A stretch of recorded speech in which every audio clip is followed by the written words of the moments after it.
ದಕ್ಷಿಣ ಕನ್ನಡ ಜಿಲ್ಲೆಯಲ್ಲಿ ಶುರುವಾಯಿತು ಅನುದಾನದ ಸಮರ.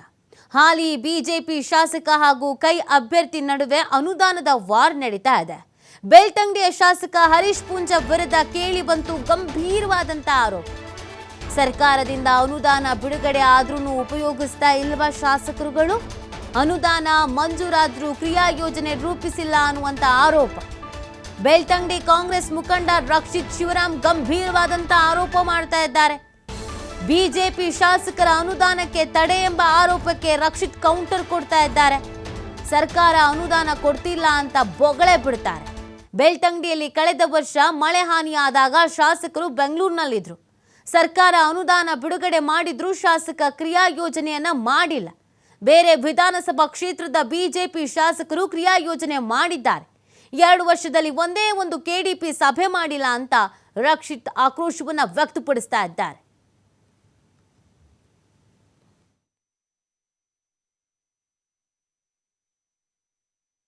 ಅನುದಾನ ಕೊಡ್ತಿಲ್ಲ, ಸರ್ಕಾರ ಅನುದಾನ ಕೊಡ್ತಿಲ್ಲ ಅಂತ ನೀವು ನಿರಂತರವಾಗಿ ಬೊಗಳೆ ಭಾಷಣವನ್ನು ಬಿಡ್ತಾ ಇದ್ದೀರಿ. ಜನರನ್ನ ಮಂಕು ಒಂದು ದಾರಿಗೆ ದೂಡುವಂಥ ಕೆಲಸವನ್ನು ನೀವು ಮಾಡ್ತಾ ಇದ್ದೀರಿ. 2024ನೇ ಇಸ್ವಿಯಲ್ಲಿ ಮಳೆ ಬಂತು. ಮಳೆಯಲ್ಲಿ ಸಾಕಷ್ಟು ಹಾನಿ ಬೆಳ್ತಂಗಡಿ ತಾಲೂಕಿಗೆ ಆಯಿತು. ಎಲ್ಲ ಕಡೆ ನಾವು ಹೋದ್ವಿ. ನೀವು ಮಾತ್ರ ನಾಪತ್ತೆಯಾಗಿರಿ. ನೀವು ಬೆಂಗಳೂರಿನಲ್ಲಿ ನಿಮ್ಮ ಜಾಥಾದಲ್ಲಿ, ಮೈಸೂರು ಚಲೋ ಜಾಥಾದಲ್ಲಿ ನೀವು ಭಾಗಿಯಾಗಿದ್ರಿ. ಇಲ್ಲಿಯ ಕಡೆ ನೀವು ಬರಲಿಲ್ಲ.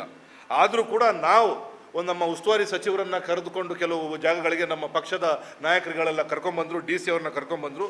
ಇದೆಲ್ಲ ಆಗುವಾಗ ಕಳೆದ ಮಳೆ ಹಾನಿಗೆ 70 ಕೋಟಿ ರೂಪಾಯಿಯಷ್ಟು ಅನುದಾನವನ್ನು ಮಳೆ ಹಾನಿಗೆ ರಾಜ್ಯ ಸರ್ಕಾರ ಕೊಡ್ತು. ದಕ್ಷಿಣ ಕನ್ನಡ ಜಿಲ್ಲೆಗೆ 70 ಕೋಟಿ. ಅದರ ದಾಖಲೆಗಳನ್ನು ನಿಮಗೆ ಕೊಟ್ಟಿದ್ದೇನೆ. ಎಲ್ಲ ಪತ್ರಕರ್ತರ ಮಿತ್ರರಿಗೂ ಕೂಡ ಅದರ ದಾಖಲೆಗಳನ್ನು ಕೊಟ್ಟಿದ್ದೇನೆ. 70 ಕೋಟಿ ರೂಪಾಯಿ ಅನುದಾನವನ್ನು ಬಿಡುಗಡೆ ಮಾಡಿದ್ದಾರೆ. ಎಲ್ಲ ಜಿಲ್ಲೆಯಲ್ಲಿ ಎಲ್ಲೆಲ್ಲಿ ಮಳೆ ಹಾನಿಯಾಗಿದೆ ಎಲ್ಲ ಕಡೆ ಕೊಟ್ಟಿದ್ದಾರೆ. ಆದರೆ ನಿಮಗೆ ಹೇಳಲಿಕ್ಕೆ ಇಷ್ಟಪಡ್ತಾ ಇದ್ದೇನೆ, ಇವತ್ತಿಗೂ ಕೂಡ ಶಾಸಕರು ಇದು ಯಾವುದಕ್ಕೂ ಕ್ರಿಯಾ ಯೋಜನೆಯನ್ನು ಮಾಡಿಲ್ಲ. 1 ವರ್ಷ ಕಳೆದರೂ ಕೂಡ ಈ ಬೆಳ್ತಂಗಡಿಗೆ ಬಂದಂಥ 10 ಕೋಟಿ ರೂಪಾಯಿಗೆ ಕ್ರಿಯಾ ಯೋಜನೆಯನ್ನು ಮಾಡಿಲ್ಲ. ಅದರ ಪರಿಣಾಮವಾಗಿ ಇವತ್ತು ನಮ್ಮ ಮೊದಲೇ ಪಡಂಗಡಿ ರಸ್ತೆ ಅಲ್ಲಿ ಸಂಕ ಬಿದ್ದಿದೆ. ಮೊನ್ನೆ ಮಳೆಗೆ ಇನ್ನೊಂದು ಸಂಕ ಕೂಡ ಬಿದ್ದಿದೆ. ಅಲ್ಲಿಗೆ ಬಂದು ನೋಡುವಂಥ ಪರಿಜ್ಞಾನವೂ ಇಲ್ಲ. ಅದು ಯಾವುದೋ ಒಂದು ಕಾಂಗ್ರೆಸ್ ಪ್ರಾಬಲ್ಯ ಇರುವ ಕ್ಷೇತ್ರಕ್ಕೆ ಬರುತ್ತೆ ಅಂತ ಅಲ್ಲಿ ನೀವು ತಡೆಯನ್ನು ಒಡ್ಡಿದ್ದೀರಿ. ಅತ್ರಿ ಜಾಲ್ ಕೊಕ್ರಾಡಿ ರಸ್ತೆಯಲ್ಲಿ ಪಾಪ ನಿಮ್ಮ ಕಾರ್ಯಕರ್ತರನ್ನು ನೋಡಿದ್ರೆ ನಮಗೆ ಬೇಜಾರಾಗುತ್ತೆ. ಅವರು ಆ ಅಡಿಕೆ ತಲಕೆಗಳನ್ನು ಹಾಕಿ ಅಲ್ಲಿ ಬ್ರಿಡ್ಜನ್ನು ಮಾಡಿದ್ದಾರೆ. ನೀವು ಬಂದಿರೋ ಅನುದಾನಕ್ಕೆ ಇನ್ನೂ ಕ್ರಿಯಾ ಯೋಜನೆಯನ್ನು ಮಾಡಿಲ್ಲ. ಈ ರೀತಿ ಹಲವು ಕಡೆ ಎಲ್ಲಿ ಕಳೆದ ವರ್ಷ ಹಾನಿಗೂ ಈಡಾಗಿದೆ ಎಲ್ಲೂ ಕೂಡ ಅನುದಾನವನ್ನು ಮಾಡಿಲ್ಲ.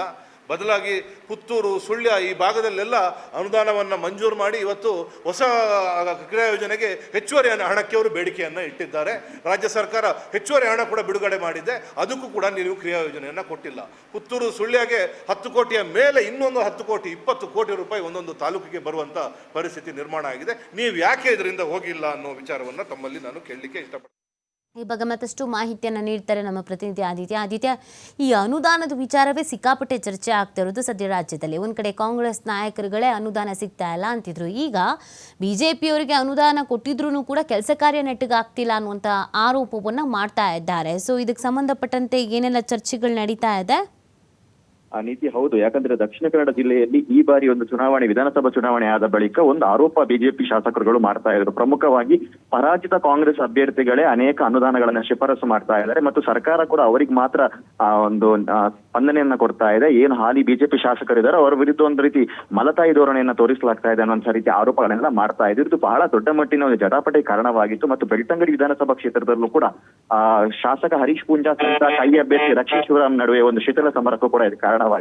ಆದ್ರೆ ಇದೀಗ ಇದೊಂದು ರೀತಿ ಇನ್ನೊಂದು ಹಂತಕ್ಕೆ ಹೋಗಿದೆ. ಈಗ ಕಾಂಗ್ರೆಸ್ ಅಭ್ಯರ್ಥಿ ರಕ್ಷಿತ್ ಶಿವರಾಮ್ ಏನಿದ್ದಾರೆ, ಇವರು ಹೇಳೋ ಪ್ರಕಾರ ಸರ್ಕಾರ ಅನುದಾನ ಬಿಡುಗಡೆ ಮಾಡ್ತಾ ಇದೆ, ಆದರೆ ಶಾಸಕರು ಇದಕ್ಕೆ ಕ್ರಿಯಾ ಯೋಜನೆಯನ್ನ ರೂಪಿಸ್ತಾ ಇಲ್ಲ ಮತ್ತು ಸರ್ಕಾರ ಅನುದಾನವನ್ನೇ ಕೊಡ್ತಾ ಇಲ್ಲ ಅನ್ನುವಂತಹ ರೀತಿ ಬಿಂಬಿಸೋದಕ್ಕೆ ಪ್ರಯತ್ನ ಪಡ್ತಾ ಇದ್ದಾರೆ ಅನ್ನುವಂತಹ ರೀತಿಯ ಒಂದು ಆರೋಪವನ್ನ ಮಾಡ್ತಾ ಇದ್ದಾರೆ.